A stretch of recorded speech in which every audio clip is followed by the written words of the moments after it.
नमस्कार फ्रेंड्स, मु राजलक्ष्मी आपन को स्वागत जनाऊँगी मो channel Odia lifestyle by Rajalakshmi रे। आज मु आपन संगे गोटे रेसिपी शेयर करी जहाँ ना हूँ चिकेन कषा या चिकेन मसला भी कहते। यहाँ ओडिया बेंगली मान बहुत प्रिय खाद्य। आपण आपको घरे केमिति सहजरे बनइबे मु आज आपन संगे शेयर करी। जदि आपन को मो वीडियोटी भल लगे ताहले दयाकोरी मो चैनल को सब्सक्राइब करे नियंतु और बेल आइकन को प्रेस करने को भूलंतु नहीं मोर वीडियोर नोटिफिकेशन प्रथमे पाइबा पई। तो चलतु स्टार्ट करवा आज रेसिपी। चिकेन कषा बनइबा को मुझे नहीं 600 ग्राम चिकेन ताको भल से धोई देछि। गोटे बड़ पियाज को मुझे छोटे काटी नहीं। दुईटी टमाटो को भी एमती काटी नहीं। गोटे कंचा लंका, किछि धनिया पत्र, रसुण, अदा, दालचीनी, अलैच, अनासी फूल, लवंग आउ गोलमरीच आर आम पेस्ट बनइबा। गोटे आलूर चोपा छड़े काटिके पानी रे भिगई नहीं। गोटे स्पून गुआ घी, गोटे स्पून गरम मसला, गोटे स्पून लंका गुंड, गोटे स्पून चिकेन मसला, गोटे स्पून हलदी गुंड, लुण आवश्यक अनुसार एवं सोरिष तेल। तमें आम आलू को फ्राए करना से कड़ाई रे ऑयल गरम होगलानी। आलू को पकईकी ताकू बिल्कुल लाइट फ्राए करवा, पूरा पूरी फ्राए करवा नहीं।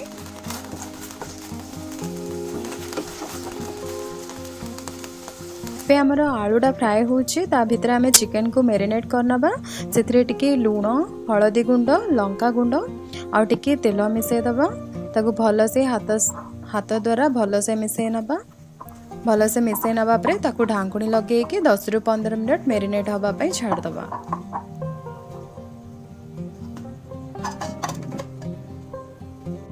या भितर आम अदा रसुण पेस्ट बना नबा। से सब सामान को जार रे पके दबा। ता संगे टिके पानी देकी ताकू ग्राइंड करबा, गोटे स्मूथ पेस्ट बना नबा। देखो आम आलूटा टिके भाजी आसी, तार कलर चेंज होबे आम आपको ऑयल रू काढ़ी नबा। तापरे सेम कड़े रे ही आउ टिके ऑयल पकेबा। मुझे 2 टेबल स्पून ऑयल यूज करछि कहीं चिकेन कषारे तेल टिके अधिका रहिले भल लगे। तापरे तेल गरम हो आसला परे सेथिरे आमे आधा स्पून चीनी पके नबा। चीनी पकेबा द्वारा भल कलर आसथाए। तापरे चीनी जो मेल्ट हो तापरे आमे सेथिरे जीरा और तेजपत्र को पके नबा। तापरे काटी थिबा पियाज और कंचा लंका को भी पके दबा। पियाज टिके भाजी होगी गोल्डन ब्राउन कलर हो आसवा पर्यंत आम ताको भाजवा। देखंतु पियाज कलर चेंज होइए। आम अदा रसुण पेस्ट पकईकी ताकू 1 ରୁ 2 मिनट लो मीडियम फ्लेम रे भाजवा। देखंतु अदा रसुणटा भल से भाजी होइए, कंचा स्मेलटा पड़े जाइए। आम ए काटिबा टमाटो और ता संगे टिके लुण देदेबा जहाँद्वारा कि टमाटा भल से सिझीज। ताको भल से मिसईकी 1 ରୁ 2 मिनट लो मीडियम फ्लेम रे ढांकुणी लगे आम टमाटो टाको सिझा को दबा।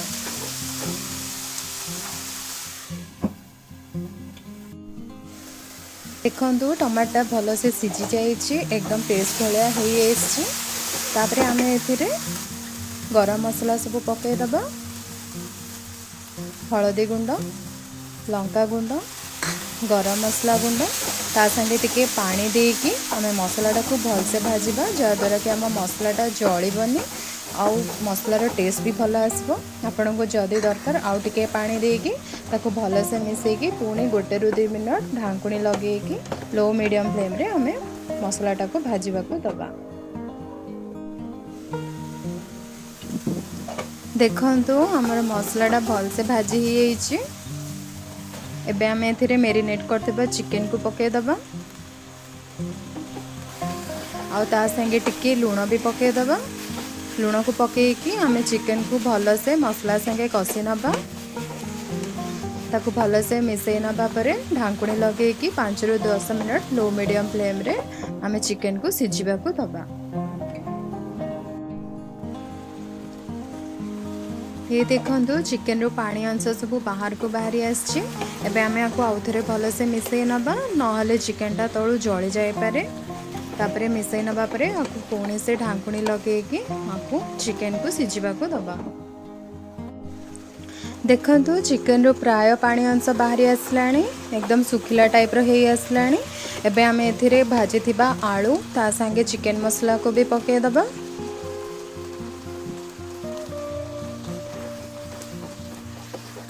आलू चिकन मसला पकेला परे ताकू चिकन को आमे भल से कसी नबा। चिकन को आमे जेते कसिबा तार टेस्ट सेते भल आसीबो।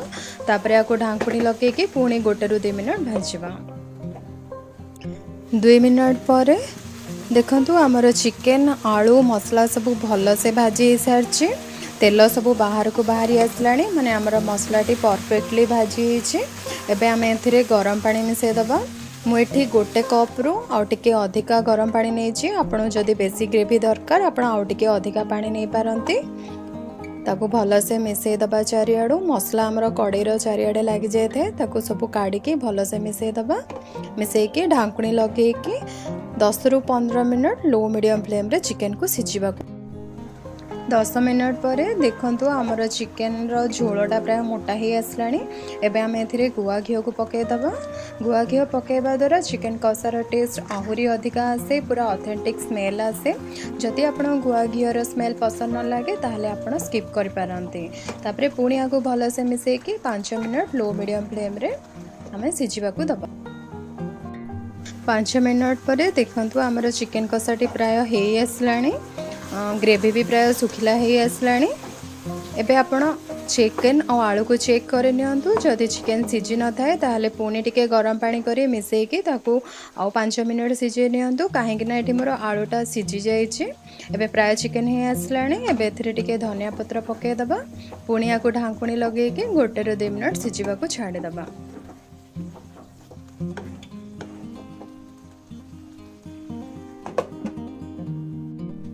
2 मिनट पर देखंतु आमर चिकन कषा पूरा रेडी हो जाइए। बहुत ही सुंदर और टेस्टी देखा जाउछि।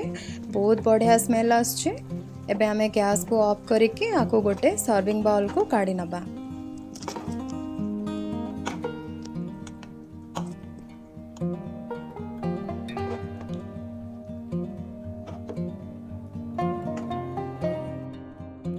देखंतु फ्रेंड्स चिकन कषाटी बहुत ही कलरफुल और टेस्टी देखा जाउछि।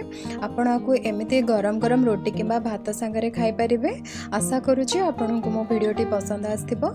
जदि पसंद आसे मो वीडियो को लाइक कमेंट एंड शेयर करंतु। रहिले नमस्कार।